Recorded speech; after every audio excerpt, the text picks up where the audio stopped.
Picture this. It's the 1970s. Latin America is feeling fantastic. New highways slice through jungles. Concrete cities rise where farmland once stood.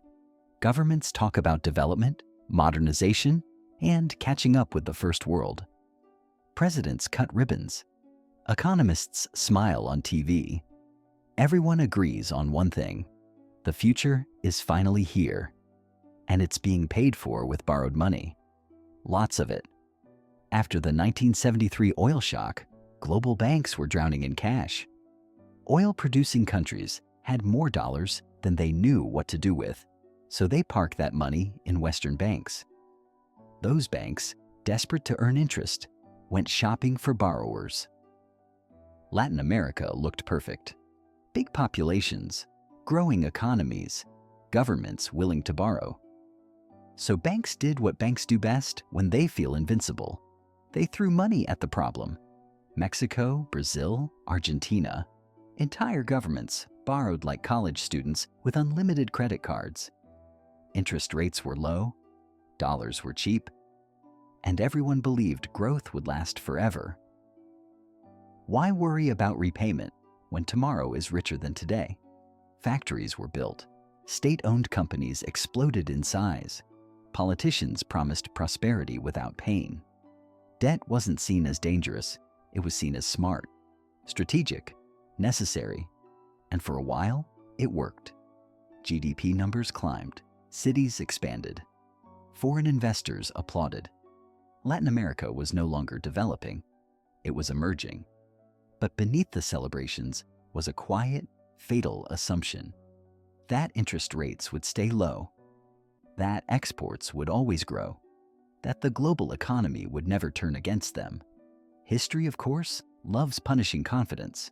Because while Latin America was partying on cheap money, something was changing far away.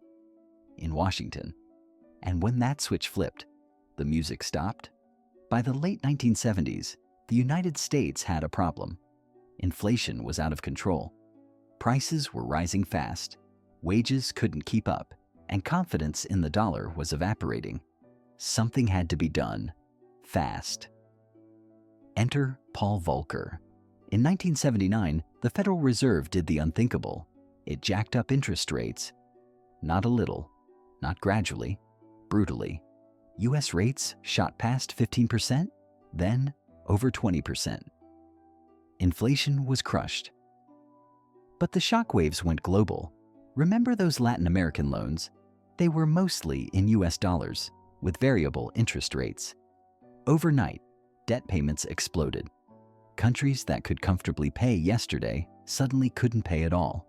Every rate hike turned into a financial punch to the face. Servicing debt became more expensive than funding schools, hospitals, or infrastructure. And then came the second hit. As US rates rose, the dollar strengthened. Latin American currencies collapsed. Export revenues shrank. Imports became insanely expensive. The math stopped working. In 1982, Mexico blinked. It announced it could no longer service its debt. That single statement sent panic through the global financial system. Banks realized the truth all at once. This wasn't a Mexico problem. This was everyone.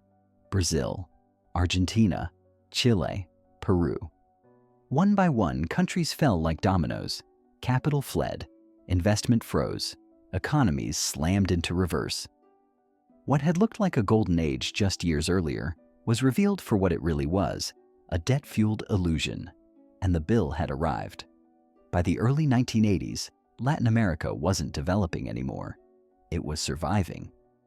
Once Mexico defaulted, international banks slammed the brakes. New loans vanished overnight. Capital fled the region like it had seen a ghost. Governments that had depended on fresh borrowing to roll over old debt were suddenly trapped. No new money, rising interest, shrinking economies. Welcome to what history would politely call the lost decade.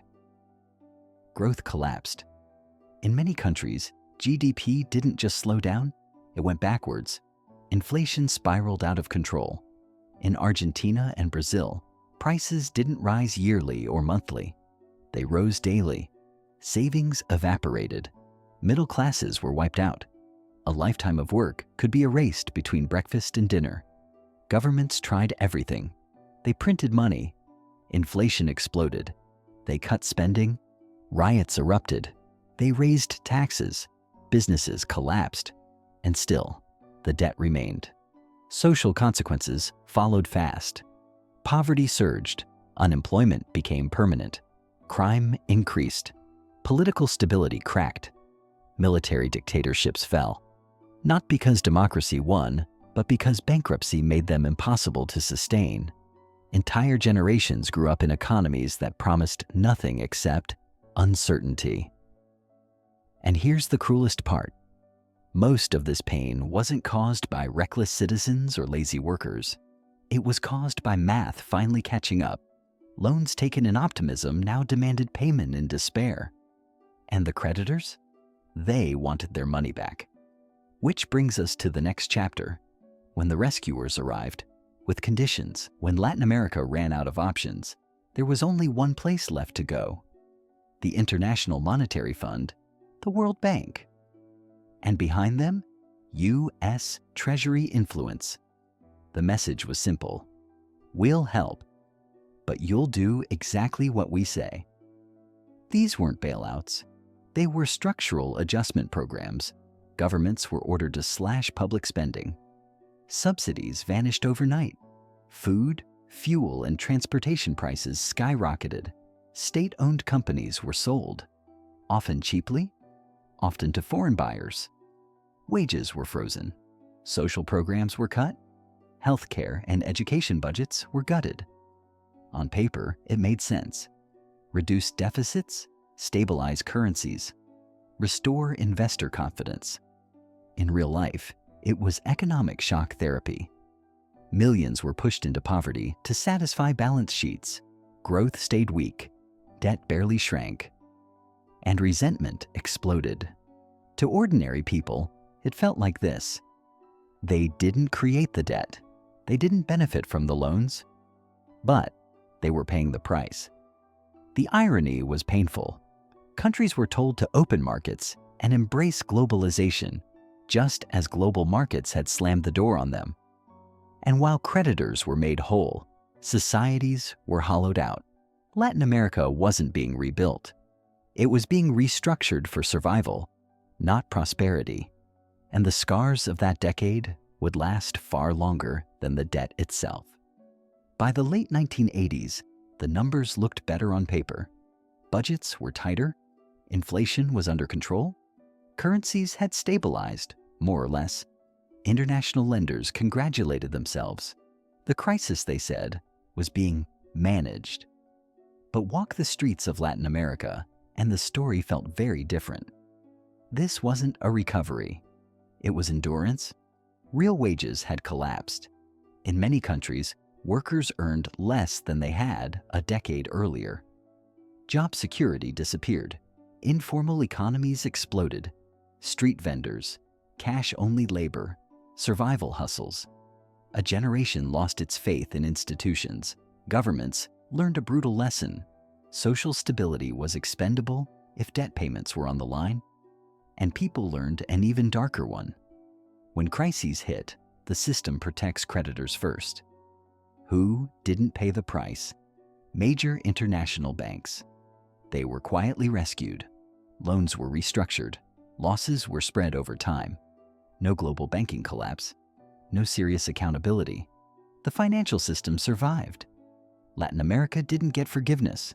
It got patience, with interest. This asymmetry left a permanent scar on political culture. It fueled distrust of markets, resentment toward foreign influence, and skepticism of economic reform. Populism didn't appear out of nowhere in the 1990s and 2000s. It was born in the 1980s in empty wallets and broken promises. And even after the debt numbers improved, the damage was already done. Because the crisis didn't just steal money, it stole time. The Latin American debt crisis didn't stay in Latin America.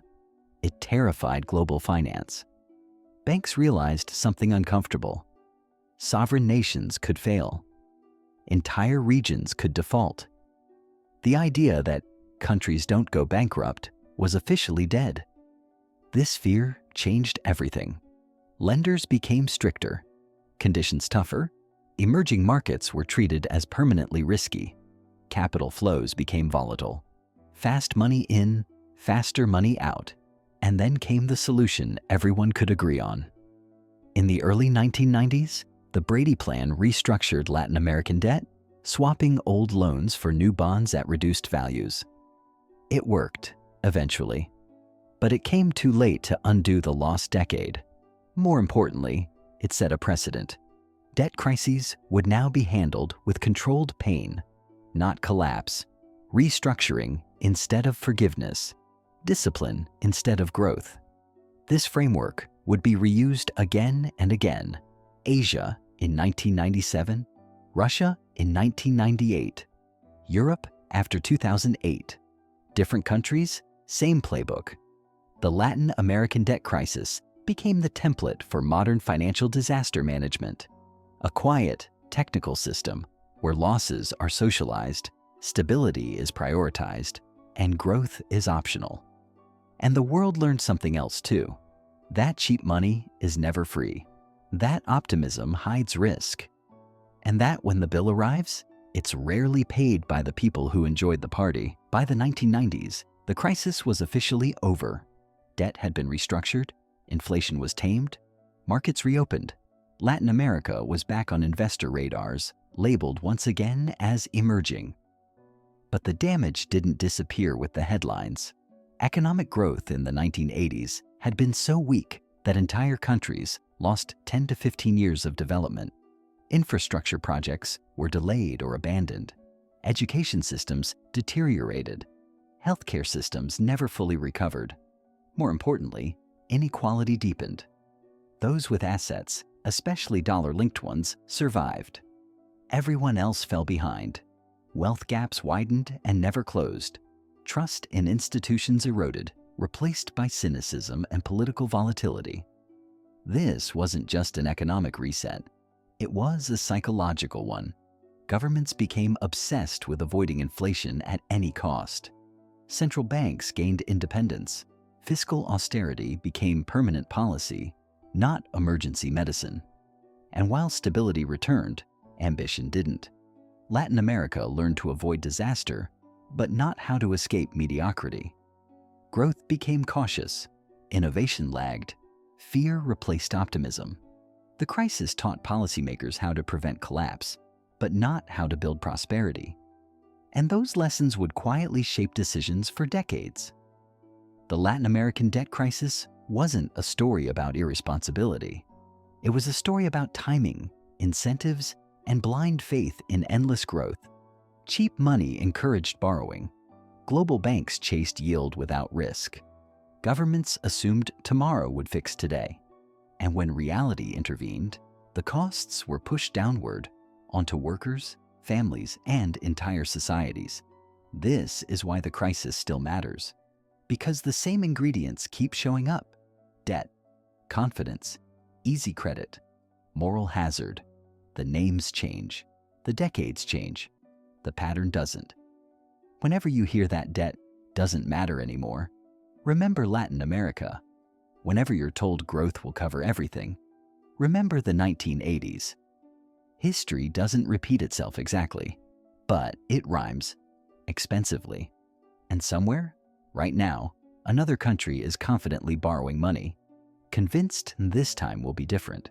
It never is.